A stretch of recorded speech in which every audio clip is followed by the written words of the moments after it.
Demand for renewable energy has never been greater. We estimate the US will spend $50 to $90 billion per year on the sector over the next few decades. What's driving it? It's favorable economics, demand for utility-scale renewables, lower cost, and the push to reduce our carbon footprint. The most widely known renewable technologies are solar, wind, biogas, nuclear, and hydropower. More recently, newer technologies have also been gaining traction, such as green hydrogen, small-scale nuclear, carbon capture, and also geothermal. Out of all the sectors within the renewable space, we estimate that solar and wind represent the lowest cost of energy globally and are driving most of the decarbonization efforts.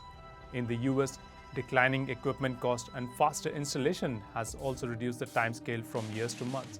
It has also been driven by rising electric bills and long-term policy visibility, such as the incentives in the Inflation Reduction Act. Speaking in broad categories, solar has equipment manufacturers like First Solar, developers like Nextra Energy, and residential developers like Sunrun.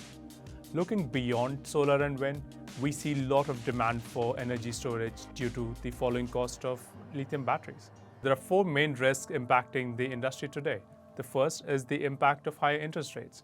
Higher interest rates increase the borrowing cost to invest in renewables because most of the lifetime costs are upfront. The second is grid access. Most of these renewable projects are in new locations that are much farther away from the existing grid and require new transmission lines. The third risk is on the over-reliance on China's production capacity. China controls majority of the production for solar, batteries, green hydrogen, you name it, which has led to supply challenges during COVID. And finally, there's the risk of a potential policy change in the US after the 2024 elections. A Republican-controlled White House and Congress could repeal the Inflation Reduction Act incentives. However, we think it's less likely given bipartisan support for renewable incentives in the past, and as majority of these clean energy investments are in Republican-controlled states.